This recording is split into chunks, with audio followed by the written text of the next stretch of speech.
Alors oui, en effet, le texte, une fois qu'il est affiché, il reste affiché. Pourquoi est-ce qu'on voudrait le faire disparaître? Ce serait possible. Mais ça n'a pas d'intérêt. Ce serait possible en cliquant sur lui qu'il disparaisse, par exemple. On pourrait aussi, en effet, indiquer que quand on clique sur le bouton, ça le referme, oui. Ou les deux. Quand on clique sur le texte, il s'en va. Quand on clique sur le bouton à nouveau, il s'en va aussi. Ça paraît plus logique de cliquer sur le texte pour le faire partir, il me semble. Surtout pour un bouton qui n'apparaît pas. Hein, qui n'apparaît que quand on le survole. Mais de toute façon, c'est pas ce qu'on va faire ici. On ne va pas faire disparaître le texte, ça n'a aucun intérêt. Ça aura de l'intérêt quand il y en aura plusieurs. Mais on n'en a encore qu'un. Donc on va faire un deuxième bouton, là, maintenant. On va faire un deuxième bouton. Et tant qu'à faire, je vais aller chercher un bouton qui a la forme de l'état de la partie d'image qui m'intéresse. Par exemple, mi souris, ici. Eh bien, je vais aller dans Illustrator, où j'ai toujours ma carte SVG qui est ouverte et que j'ai enregistrée en PDF avec option d'édition d'Illustrator intégrée. Je vais prendre ici la flèche blanche plus, qui sert à sélectionner un objet qui fait partie d'un groupe, sélectionner tous ces points. Je teste quand même avec la flèche noire pour voir si les objets ne seraient pas complètement indépendants les uns des autres. Absolument pas, ça sélectionne tout quand j'utilise la flèche noire. Donc je clique à côté pour désactiver. Ou alors menu sélection désélectionner. Majuscule commande A ici. Mais enfin bon, c'est aussi rapide que de cliquer à côté de tout. Et puis je vais tenter avec la flèche blanche plus d'aller cliquer sur l'état qui m'intéresse. Et voilà, il est sélectionné. Tous ces points sont sélectionnés. Vous voyez la différence par rapport à la flèche blanche? Ça ne va pas sélectionner tous les points, la flèche blanche. Si, ça sélectionne tous les points. J'ai rien dit. Quand on clique sur le fond, oui, ça sélectionne tous les points. Dans ce cas-ci, ça marche. Bon. Il vaut quand même mieux utiliser la flèche blanche plus.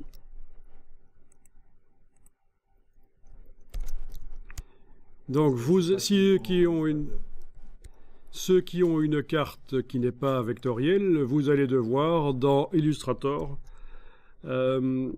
dessiner la forme.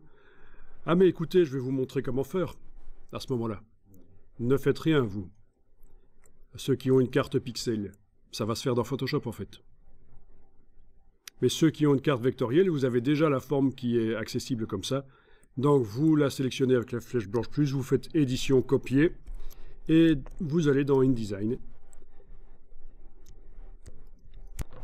Et dans InDesign, vous faites édition, coller. Et voilà, on a un bloc qui arrive. On va lui appliquer le style d'objet. Vous vous souvenez qu'on avait fait un style d'objet pour les boutons. Donc menu fenêtre, style d'objet. On lui applique le style bouton rond transparent sur carte. Voilà.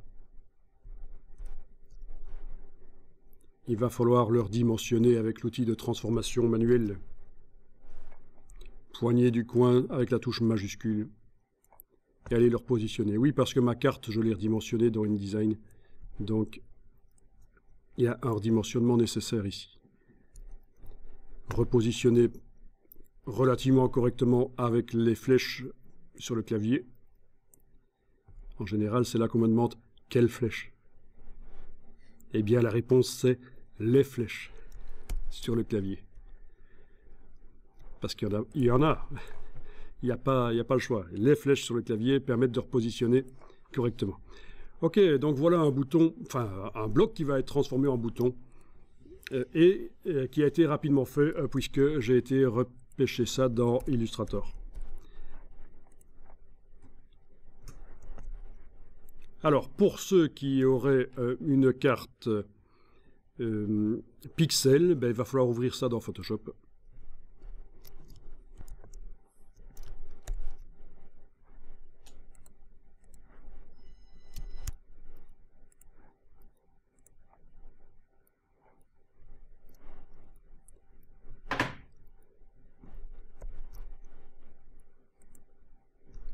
Donc ici, pour simuler le fait que j'ai une carte pixel, j'ouvre le document Illustrator dans Photoshop et en faisant fichier ouvrir.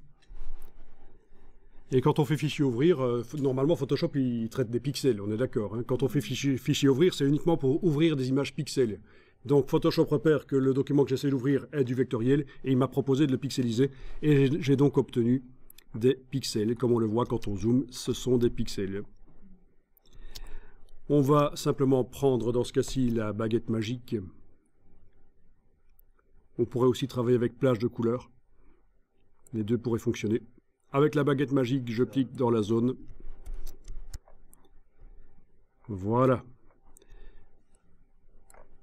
On va afficher la sélection sous forme de pixels transparents par-dessus l'image.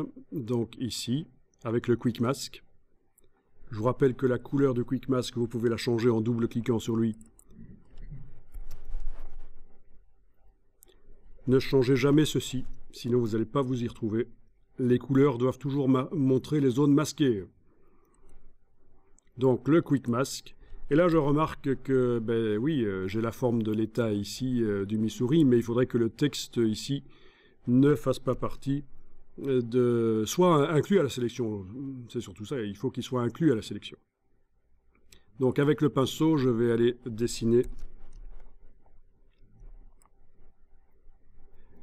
en blanc sur le texte tout simplement.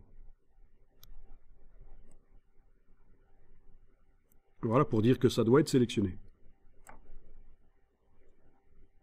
Quand je reviens en affichage par pointillé, en sortant du Quick Mask, j'ai plus les petits pointillés autour des lettres, donc voilà, la sélection c'est bien ceci. Je vais dans la palette des tracés, menu fenêtre tracé.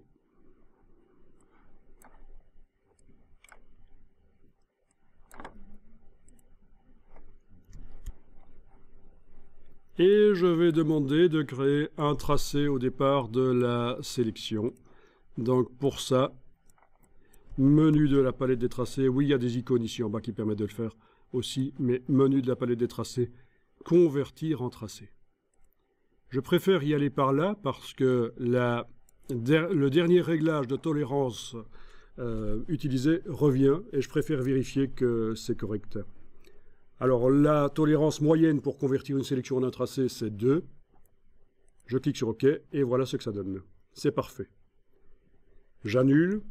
Pour vous montrer les autres réglages, vous avez 0,5 je pense, mais je vais expressément taper 0,1 pour que Photoshop me corrige. Oui, c'est bien ça, 0,5 est le minimum possible. OK. Vous avez un tracé, une sélection qui a été convertie en tracé, mais avec beaucoup trop de points inutiles.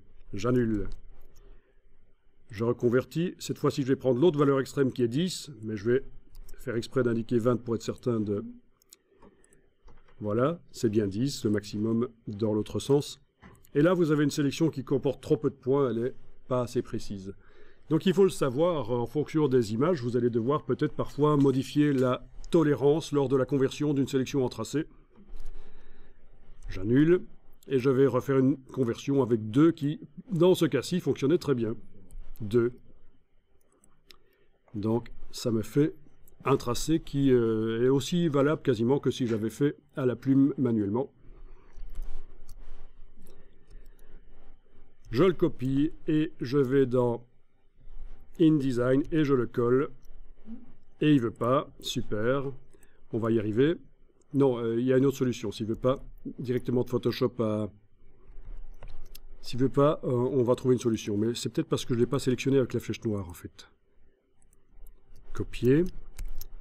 Je vais dans InDesign, coller, il veut toujours pas, c'est bien, c'est pas grave, on va y arriver. Édition, copier, il n'y a pas trop le choix. Bon, ben, je vais devoir exporter le tracé vers Illustrator en fait. Oui, l'exporter en tant que document Illustrator.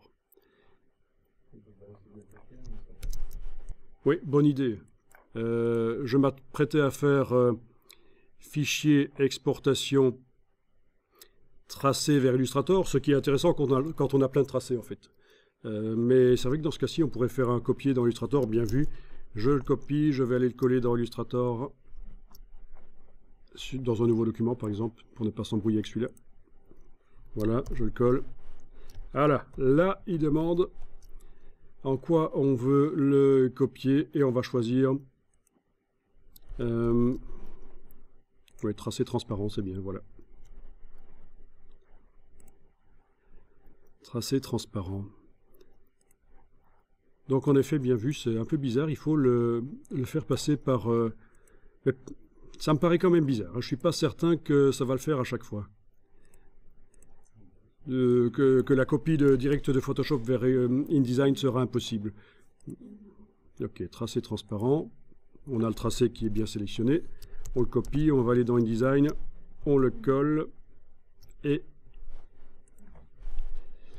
il faut lui donner une couleur. Ah.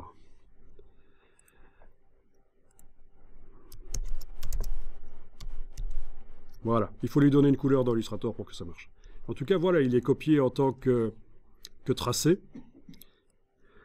Au passage, vous voyez comment faire des blocs dans InDesign, des blocs qui ne sont pas faits avec les outils InDesign, mais qui viennent de Illustrator, hein, qui peuvent contenir du texte ou des images d'ailleurs. Hein.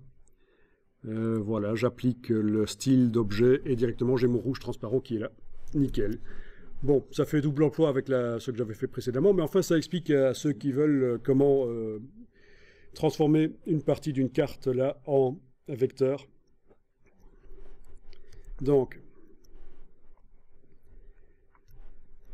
une fois qu'on a copié, il faut aller le coller dans Illustrator en effet.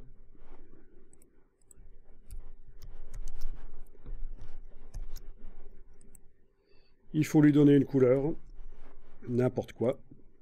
On s'en fout, puisque de toute façon on va la remplacer quand ce sera dans InDesign. Il faut le copier à nouveau de Illustrator vers InDesign. Et lui appliquer le style d'objet. Et c'est bon. Et on peut faire ça pour plein de tracés en même temps, en fait. Hein.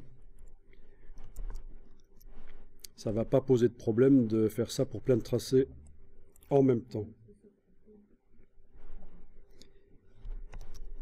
Il faudra un peu connaître la gestion des tracés dans Photoshop, le transformer, là, le tracé de travail, le transformer en tracé permanent.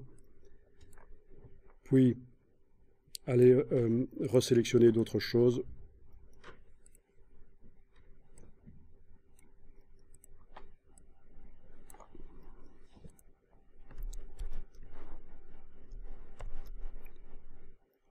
Voilà.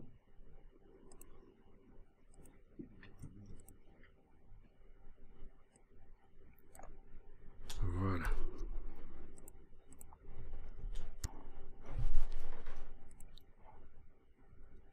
Oui. C'est un peu chipot quand même, il va falloir à un certain moment les réunir en une seule vignette. Ou dans ce cas-là, je ferai un exportation tracée vers Illustrator. Comme ça, toutes mes vignettes sont dans le même fichier Illustrator, je l'ouvre dans Illustrator et je fais un copier. Je mets une couleur et je fais un copier vers InDesign.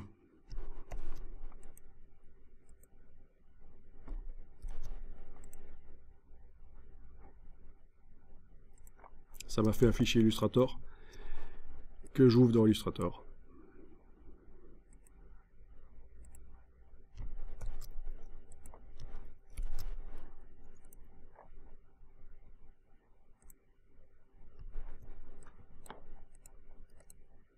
Ils sont là.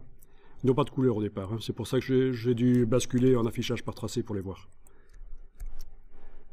Sinon, voilà, ils sont là. Je leur mets une couleur et je vais les copier dans InDesign. Ça devrait fonctionner.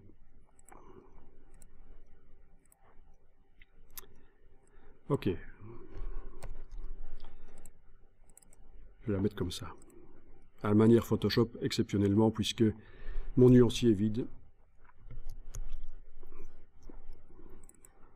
Ok. Et je copie et je vais dans InDesign.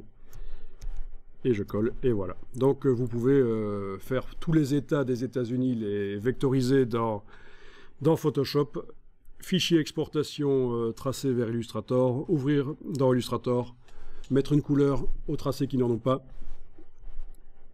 et copier, coller vers InDesign.